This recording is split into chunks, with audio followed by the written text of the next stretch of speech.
Hello, everybody, and welcome to another edition of the First Pitch Podcast on Pitcher List. My name is Trevor Hooth. Always happy to have you with me as we are going to talk some baseball, see what's going on. Of course, as always, we are going to start with the news.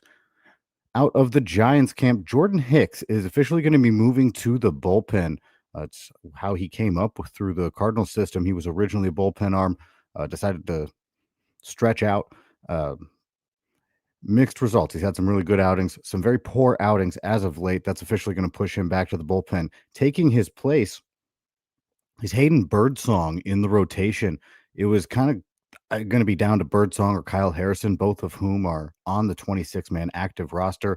The Giants have announced it's going to be Hayden Birdsong. This is something that was kind of thought to be an option out of spring training because Birdsong has been really good. He's got a great fastball.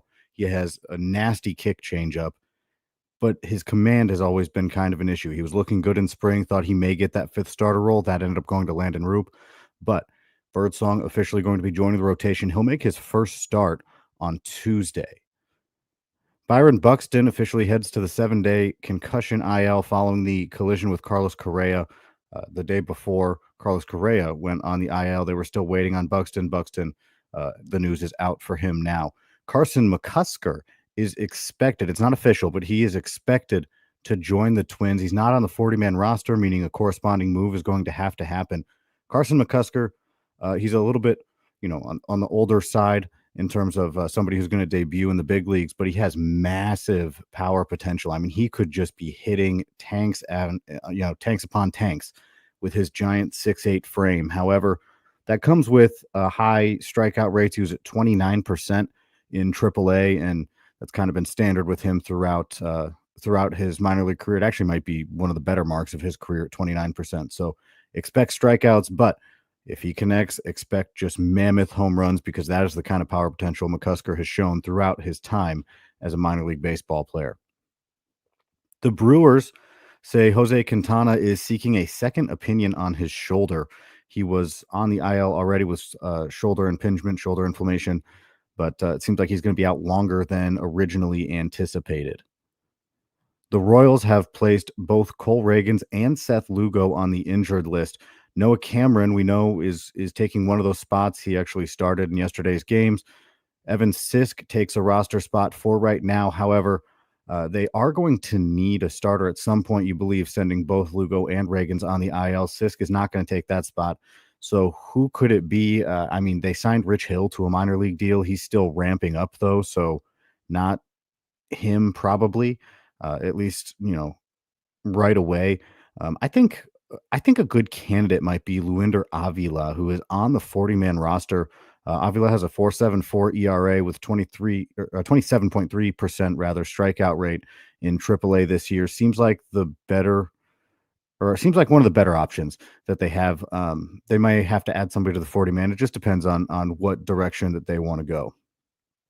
Oswaldo Cabrera undergoes surgery on his knee. He's likely done for the season. In the short term, that probably means a lot of Yorvit Vivas at bats. He has not been doing very well. I think he's hitting sub 200 by quite a bit. Eventually, Jazz Chisholm comes back and probably takes that spot. Then you're hoping on DJ LeMahieu, who hit a home run. He's, short sample since returning from the IL, but he's been hitting well. That could slow down. That is the news. Let's take a look at what happened around the games yesterday. Following a 3-home run effort, Wilmer Flores followed it up in yesterday's games with 3 walks, including a walk-off walk, which was the only run scored in that game. So Wilmer Flores apparently doing things in threes, home runs and then walks yesterday. Cal Raleigh from the catcher position hit his 15th home run. That gives him home runs in back-to-back games, 15 home runs, trails only Shohei Ohtani, who has 16 in the MLB lead, and it ties Raleigh with Aaron Judge and Kyle Schwarber. So good company to be in, especially in fantasy terms. If he's your fantasy catcher, you're getting a lot of power that you just don't normally get from that position. Over his last 3 games, Raleigh is 4 for 9 with 3 walks, so he's been seeing the ball really well lately. As I mentioned, home runs back-to-back games. The Rockies having a day offensively. They scored 14 runs. They wound up winning 14-12 because well, Rockies. And, they had a couple players have a good game. Ezekiel Tovar is back from the IL, and he is hitting the ball. Home run and a triple in that game. And this is only his second game back, I think. And Jordan Beck also just continuing to look good. He struggled in his first stint in the bigs this year, got sent down. Now he's back. And it just seems like I talk about him constantly on this podcast because he's just always doing something. At least I guess on weekends. I'm not paying that close attention during the week to Jordan Beck, but he hit 2 home runs and a triple in the game yesterday, continuing to just swing the bat very well.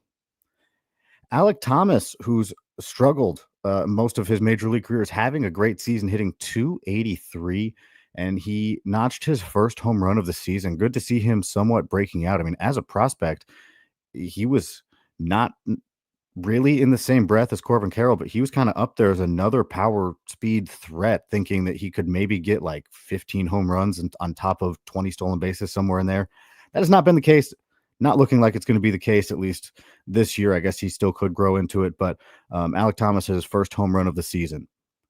Jordan Lawler was tearing the cover off the ball in AAA. Not It's a very small sample size, but he is 0 for 8 with 5 strikeouts and a walk since receiving his promotion. Just always remember the PCL is very hitter friendly. Trevor Larnach for the Twins tripled in the game. He's hitting 333 over his last 7 games with a pair of home runs. He's just been hitting pretty well lately, so that's good to see. His average is a little bit lower than it has been, but he's still been showing some power. The catcher position in Atlanta, something that I've been mentioning quite a bit because it seems like it's going to keep getting murkier and murkier. Sean Murphy answered back with a home run, a couple hits, in his last start. Drake Baldwin started the game yesterday. He had 1 hit, and it was his 5th home run of the season. Seems like Baldwin's going to start taking more starts from Murphy, at least. He's playing well enough too, and Brian Snitker, the Braves manager, has said that is a possibility. So it kind of seems like that's something that should be looked out for, especially if you, like me, roster Sean Murphy thinking that you were going to get a hopeful bounce back season. Chandler Simpson for the Rays. Oh, man.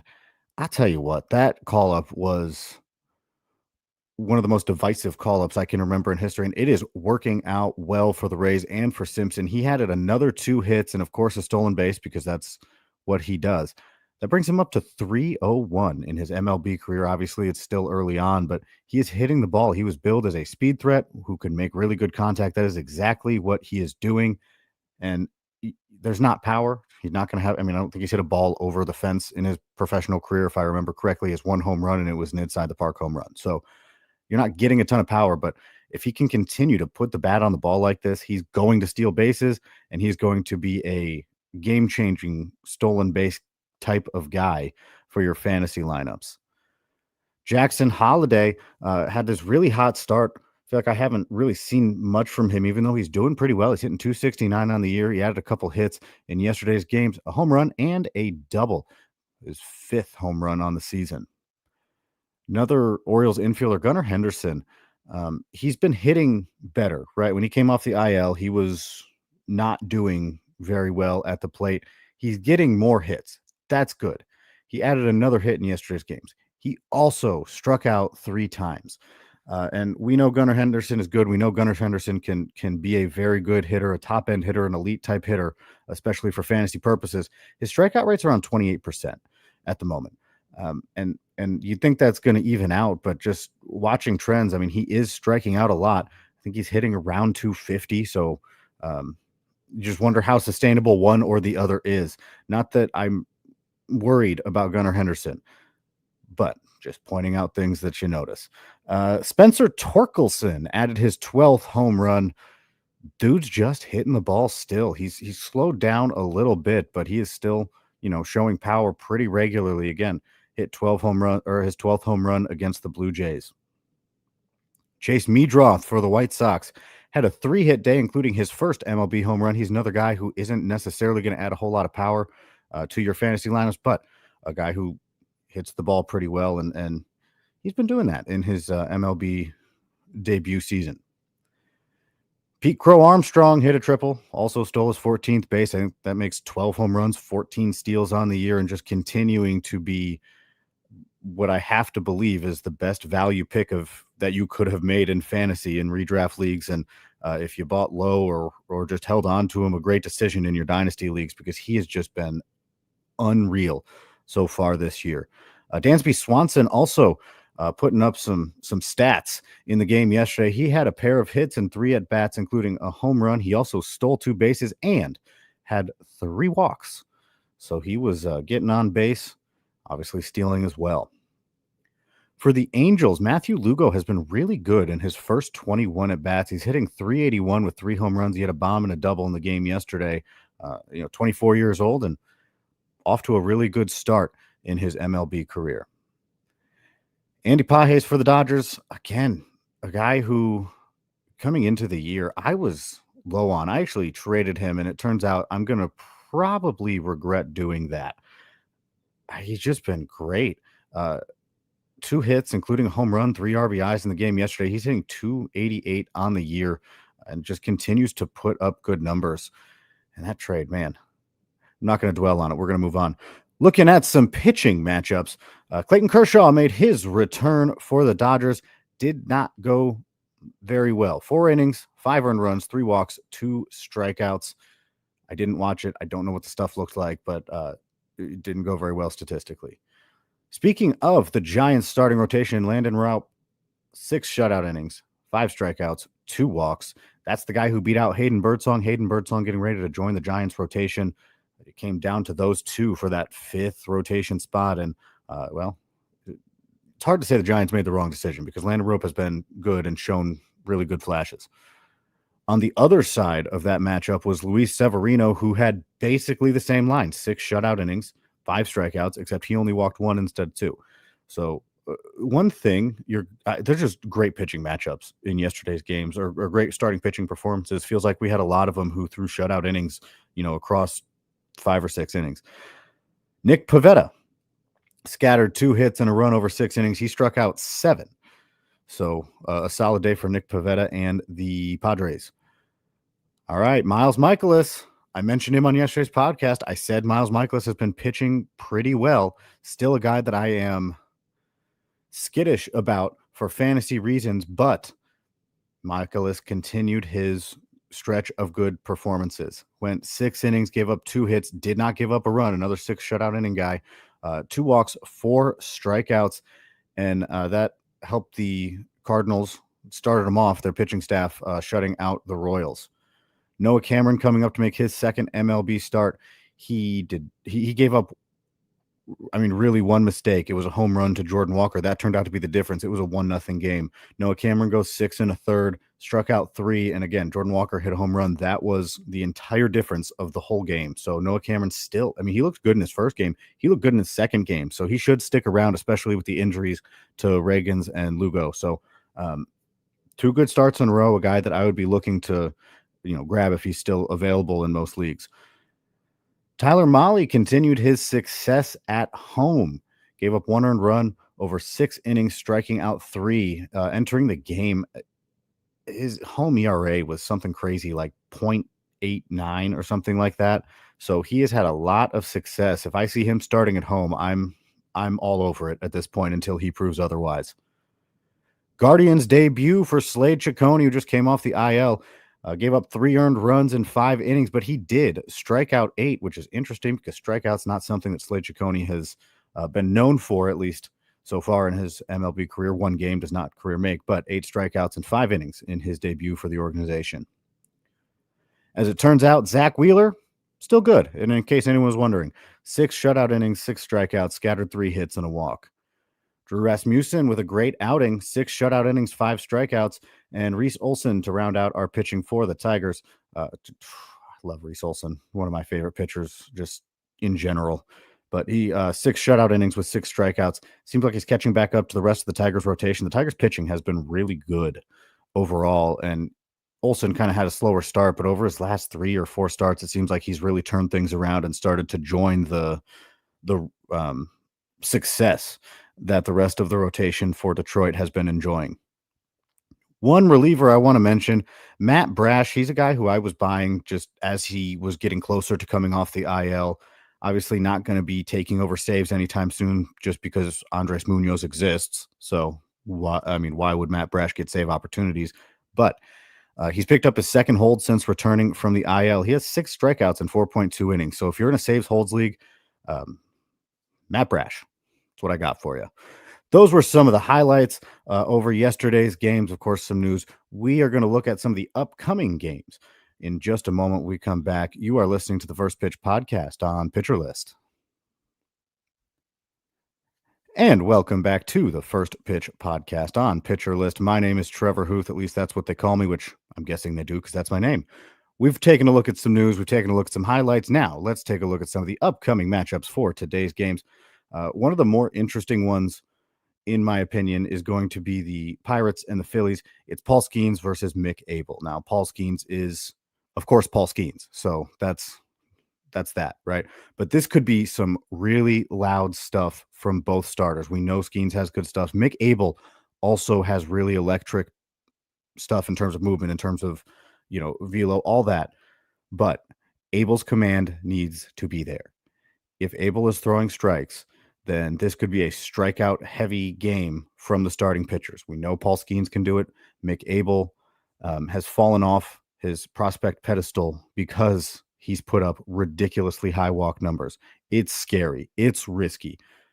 But his stuff is so good. I think, if I remember correctly, I still put a 50 OFP on him for Prospects Live because I believe in the stuff. And if he can find the zone and live in the zone, he has the look of a really good starting pitcher. So for one, you get Paul Skeens. On the other side, you get just a really potentially good pitcher in Mick Abel making his MLB debut. I don't know.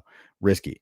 Anyway, other games. Brian Bello versus Atlanta. He's been good since returning from the IL. I think it's been 5 starts. He's got a 2.33 ERA through 27 innings. Still looking for the strikeouts to kind of catch up to that. We'll see if they do. Maybe Atlanta's not the best start for that, but he has been suppressing runs, which is good. And if he can, start to find some of his good stuff and start getting strikeouts, that would be very helpful. Spencer Schwellenbach's on the other side of that, and have documented love of Spencer Schwellenbach and what he could be. Matthew Liberatore versus the Royals should be another fun one. He's looked really good lately, striking out 38 with a 2.81 ERA over his last 40 and a third innings. That's in his last 7 starts. He has looked like almost, you hate to say it, but almost like a top-end starter. It's crazy. He needs to hold on to that velo, though. That's kind of the key. If his velo starts to dip, this version of Matthew Liberatore is probably going to go away. But he has been so good lately that I'm in. I'm betting on it right now. And finally, pitching matchup of the day. Mariners versus Padres. Brian Wu versus Michael King. Not much to say there. We know both of them are good. Wu has been just utterly fantastic for this season. So definitely a fun one to watch. With that, make sure that you are checking out Pitcher List for all of our great content, our top 100 pitchers by Nick, our top 100 hitters by Scott, and of course the reliever list from Rick Graham, and the great content that comes along with it outside of all that stuff. Great articles coming out every single day from our very smart writers much smarter than I even, which is admittedly not that high of a bar, but still make sure to check out Pitcher List. Join our Discord by joining PL Pro, of course, if you are not already a member. With that, I will see you guys next weekend. Jake Crumpler is going to be taking over the First Pitch podcast tomorrow. I appreciate you joining me. This has been another edition of the First Pitch podcast on Pitcher List.